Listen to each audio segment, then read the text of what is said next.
Hi guys. If you haven't seen Adolescence on Netflix, you might just be the only one that hasn't seen it yet. Or if you're a parent and you haven't seen it, you might just be the only one left. So it's a mini series about a 13-year-old boy that's been accused of murdering his schoolmate. It highlights the issues surrounding kids and social media, kids and the use of social media, or the exposure of kids to social media in general.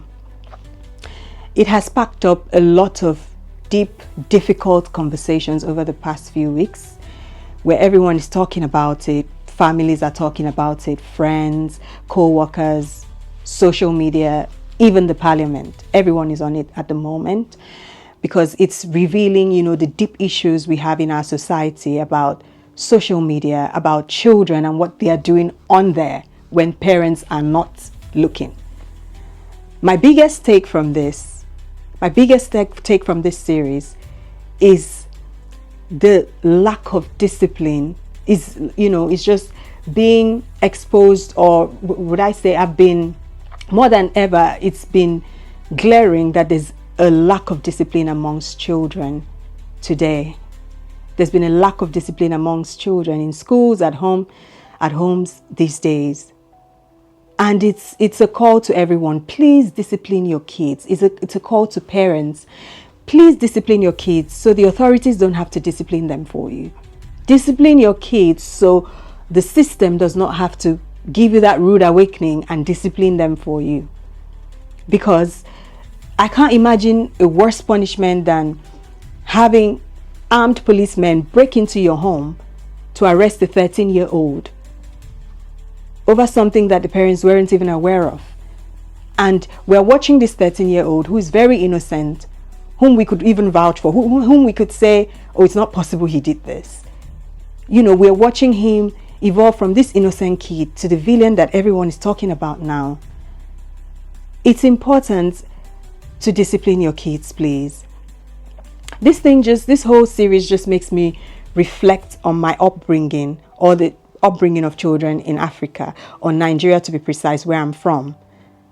It's almost impossible to, relate to a situation like this. We have our many problems in Nigeria, but this is hardly one of it. It's hardly one of it where, like it's the school that was portrayed in this series, where children are being so rude, so unruly, so out of control. Children telling teachers to shut up.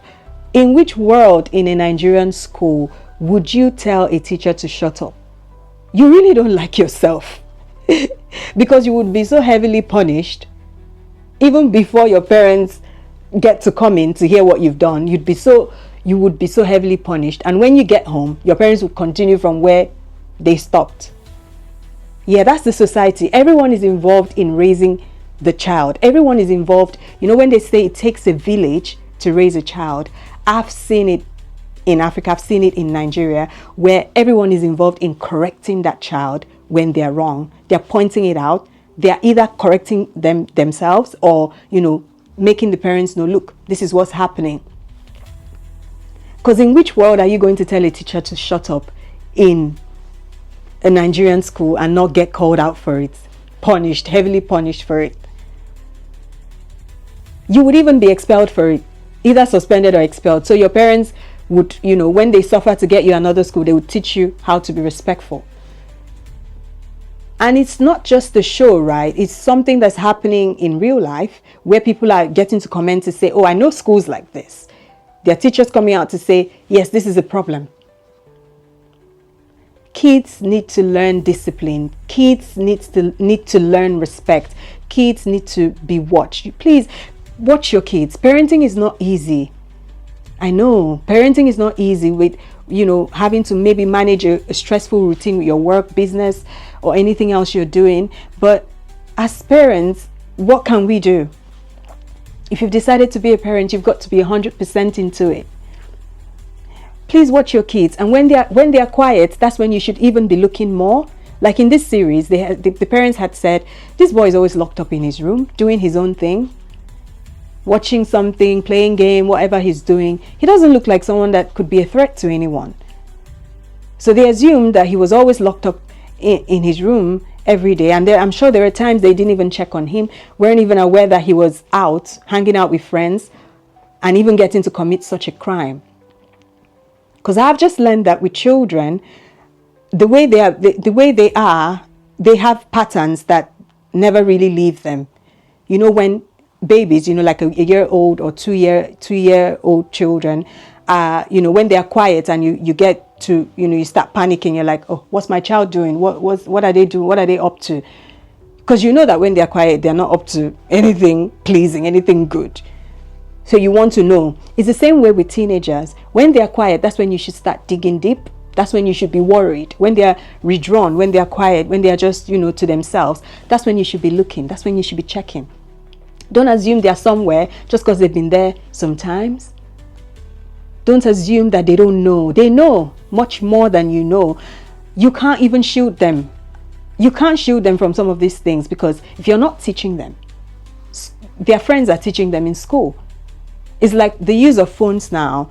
Parents are saying, oh, I don't want my child to use a phone. I don't want to expose them to phones. It's hard because as adults, you're using phones yourself, right? They see you, children watch you, they imitate you. They want to do everything you're doing. They want to do everything adults are doing. So when they're seeing you on your phone, which you could be using just for work, just managing your diary, your appointments, your calendar, they're watching you. They're like, whatever is going on there is important. I want to do it too. It must be interesting. So you see them wanting to imitate you. You see them wanting to, you know, scroll through their phones, your phone as well. It's hard parenting, and I can't imagine how hard it is parenting a teenager. It must be really difficult because they feel like they're adults already. So when it comes to raising kids, it really does take a village. It's not something that should be left to the home front alone. Discipline should be instilled at home, should be instilled in schools. Children need to know that some things are unacceptable. If you do that, you're going to be punished for it. Yeah? It needs to be that enforced because it's lacking. It's lacking in our society. It's really obvious that children are, you know, getting out of control. Because the society is a reflection of the homes, it's a reflection of schools.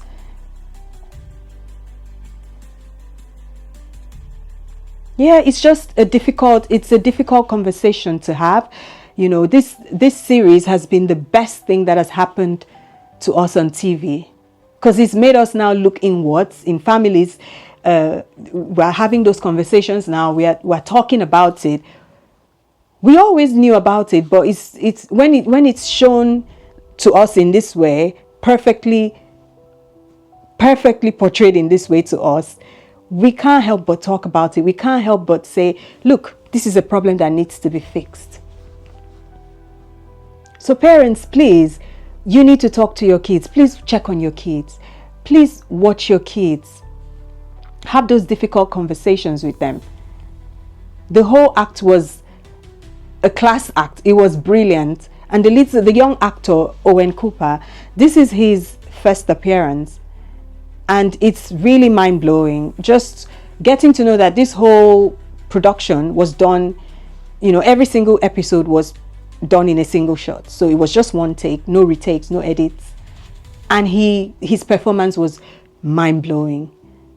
The actors, they brought it to life in a way that I could not have imagined otherwise. You know, the episode 3 was really revealing, was really educative. It was I don't even know what to say. It was really, really enlightening.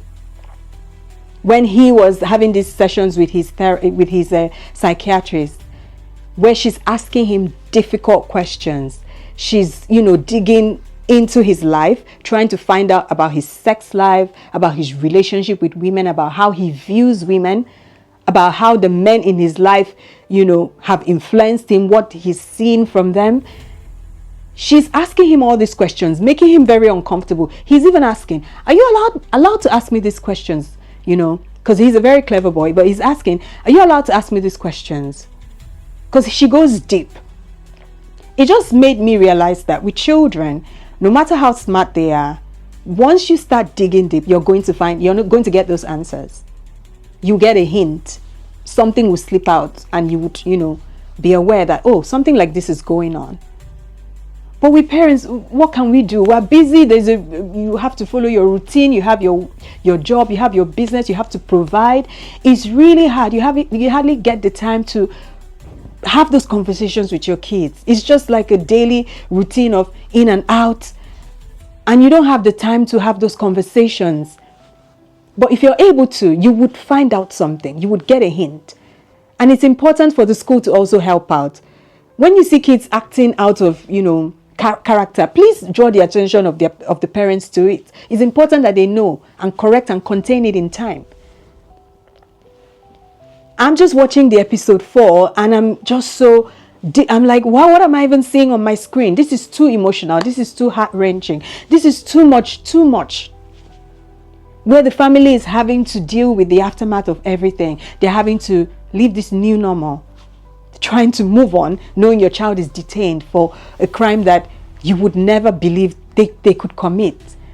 And the society is not making it easy for you. Neighbors are not making it easy for you. You're trying to live a normal life. You're trying to be happy, but the world is not making it easy. You can't blame them. That is what it is. People are mean. People are horrible. But we don't want to be in that situation, right? We don't want that to be us. We don't wish that on anyone. Because this father in this episode is reflecting on his childhood and saying, my father was really difficult. My father was really strict on me. He used to whip me. He used to beat me up when I did something wrong. And I promised myself I would, not even when I did something wrong. He just said his father used to, whip him. And he promised himself that he wouldn't be that father. He wouldn't do that to his own kids. So now he's asking himself, what have I done? My father made me. How was I able to make a child that's capable of doing that? So yeah, you might think, this child came from me. I don't have this in me. How did they have that? But you never really know what you have in you, right? Because as a child, you're developing, you're growing. Someone has to put you right. Someone needs to tell you what to do. Children need to be groomed. They need to be taught. They need to be told what to do. And what you teach them, how you groom them, is really how they will turn out. So maybe your father was really hard on you, but just maybe it saved you from something. Just maybe you escaped something by it. And you want to be a different father to your child, but it's backfired in this way. And now you're questioning, did I do enough? The parents are literally questioning, did we do enough? Where did we miss it? And there's a struggle where they're telling themselves, oh yeah, we actually missed it. We didn't do enough. It was so emotional, so painful to watch, so sad. And we don't wish that on anyone. We don't wish that on any family. So it's important that if you've got teenage kids, please sit them down and have these conversations with them. Have these difficult conversations with them. Watch this series with them. There's nothing else better than this to watch as a family. Because it gets to spark up those conversations where you're asking your kids and they're telling you what they think about it. It's really important to see this if you haven't with your family. If you've already seen it, please let me know what you think about it. Let me know what you think about my comments on it, and what your comments are and how you felt about this show. And thank you for listening to me. It was hard to watch. I don't know if I would watch it again because it was really difficult to watch, but it's really enlightening. It's what I'll say. Every family needs to say. Thank you so much for this time of listening to me.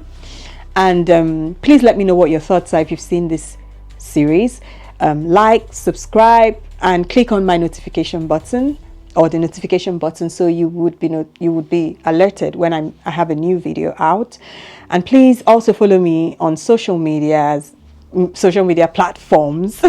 Talking of social media, please follow me. I mean, we can't do without social media. What are we going to do? Oh my God, we just have to figure out a way to shield our kids from it until they are at that age where they know what is right and absolutely correct to do on social media, because we don't want kids using emojis that we don't even know the meaning the meaning of, like we saw in this series. Kids are, you know, going deep into emojis, and you're like, oh my God, as a parent, I didn't even know something like that existed.